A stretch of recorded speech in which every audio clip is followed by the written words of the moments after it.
everybody, in this video I'm going to go over the newest way for Canadians to save towards the purchase of their first home, the First Home Savings Account, or FHSA.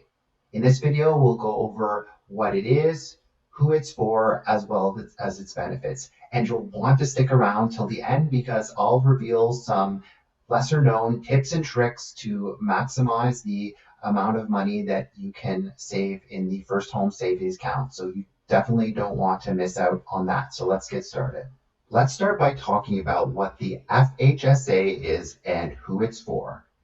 The FHSA, or First Home Savings Account, is a registered savings plan for Canadians to save towards buying their first home. It combines the best of both worlds when it comes to the RSP and the TFSA. Now, I'm just going to give you a bit of a silly example here, but just bear with me for a second. Imagine the RSP and TFSA got married and they had a baby together. That is the FHSA in a nutshell. It takes the benefit of the RSP, the tax deduction that you can claim with that, and unlike the RSP and similar to the TFSA, when you withdraw funds from the First Home Savings Account, you don't have to pay any income tax. You're able to withdraw it tax-free. So that's how it combines the best of both worlds. Now, before opening a First Home Savings Account, it's important to make sure that you qualify. There are three important things to be aware of. The first one is you have to be a resident of Canada. The second thing is that you have to be at least 18 years of age and under age 71. And the third thing is you have to qualify as a first-time home buyer, and that's where it can get a little tricky.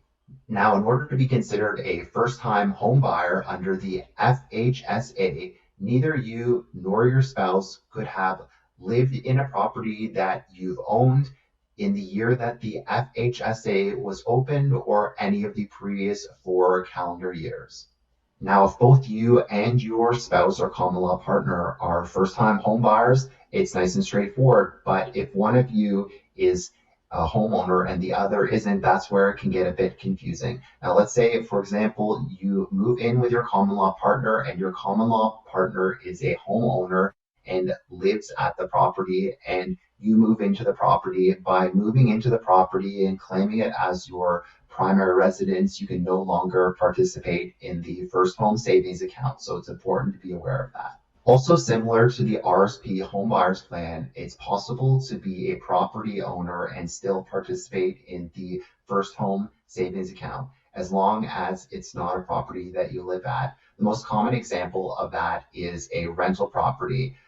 Some people choose to buy a rental property and then they rent or perhaps live with their parents. In that instance, as long as you've never occupied the property as your primary residence, even if you own a rental property, you can still qualify for the First Home Savings Account as long as you meet the other qualifying criteria.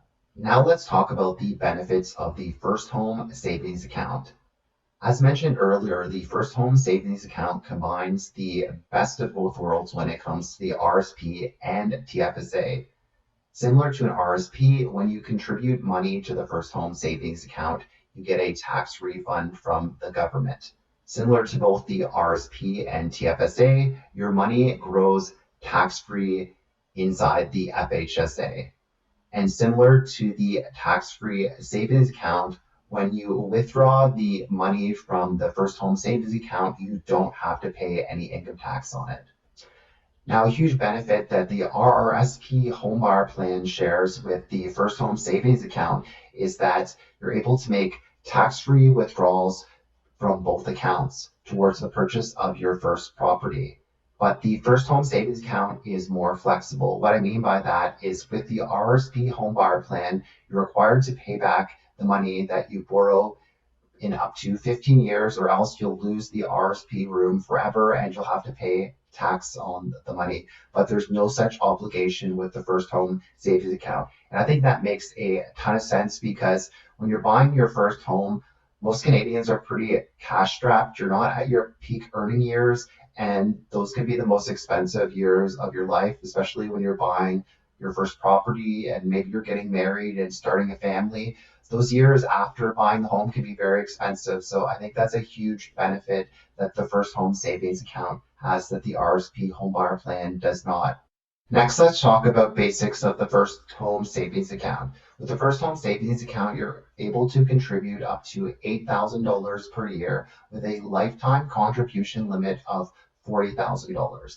That means if you contributed the $8,000 a year for 5 straight years, you could maximize the contribution limit, meaning that you would have $40,000 in the account to grow from there towards the purchase of your first home. Here's a quick tip with the first home savings account. It can be a good idea to open a first home savings account a year before you're able to start contributing money. The reason for that is that you're able to carry forward contribution room for 1 year, meaning you can carry forward $8,000. Let's say you skipped making a contribution 1 year and you opened it sooner than you're able to save. That means if you're able to, let's say, save $16,000, because you have the $8,000 from a previous year, you're able to contribute $16,000 in 1 year, your normal contribution of $8,000 plus the carry forward of $8,000, so $16,000 in total. But unlike the RSP, you're not able to carry forward contribution room indefinitely. So that's something important to be aware of. You can only do it for a single year. And also, you have to use the funds for the first home savings account within 15 years. Now let's talk about the elephant in the room, the actual name of the first home savings account. Now, I'm not the biggest fan of the name. It borrows from the tax-free savings account. They both have savings account at the end, and that name is really misleading in my opinion. A better name would be tax-free investment account, because it's not just a savings account. You can hold a lot more than simply savings. And if you're not planning to buy a property for many years and you're just getting started sooner and you're not planning to perhaps buy a house for 3, 4, 5 years, you can make your money grow a lot quicker by investing in something besides just a simple savings account. Now, being a registered account, there are limitations in terms of what you can invest in the first home savings account, but you're essentially able to invest in a lot of the same things as you can with the tax-free savings account as well as the RSP. So you can invest in stuff like mutual funds, index funds, exchange traded funds, as well as stocks and bonds. And that's really how you can grow your money. Like I mentioned earlier, if you're not planning to buy a home for a few years. Now, if you're planning to only buy a home in maybe a year or two, then maybe it's a good idea to stick with something safe like a savings account or a GIC. But like I said, if you're not planning to buy a home for 3 to 5 years, that's when you can invest in the stuff like I mentioned, index funds and ETFs and mutual funds, and really help grow your money even more.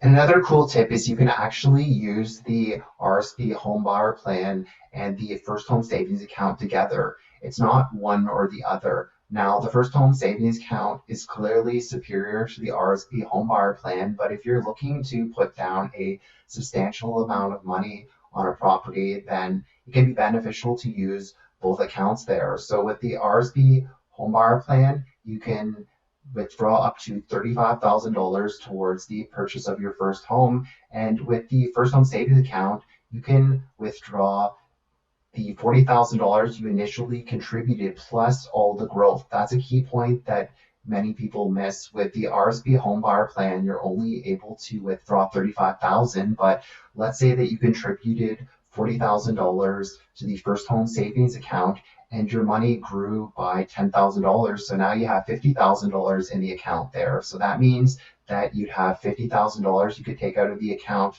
plus the $35,000. So that's $85,000. And let's say you're buying with a partner, spouse, or common law partner, and they also have money in their RSP that they're taking out under the first time homebuyer plan, and they also have a first home savings account. That means, just to make the example simple, we could just do $85,000 times 2, and that would be $170,000 you can potentially put towards the down payment of your first home. A cool tip that you may not be aware of is that you can actually transfer money from your RSP to the first home savings account. Now, if you're doing that, just make sure that you don't contribute more than the annual contribution limit of $8,000. So you don't want to transfer more than $8,000 over. And that's everything you need to know about the first home savings account. If you enjoyed this video, please like, share, and subscribe. It really means a lot and makes a huge difference. And if you have any questions, please comment down below. And if you found this video helpful, you'll be excited to know that I've created a free guide that summarizes the key benefits of the first home savings account. To obtain a free copy, please email me at Sean, SEAN, at burnyourmortgage.ca. Thanks for watching.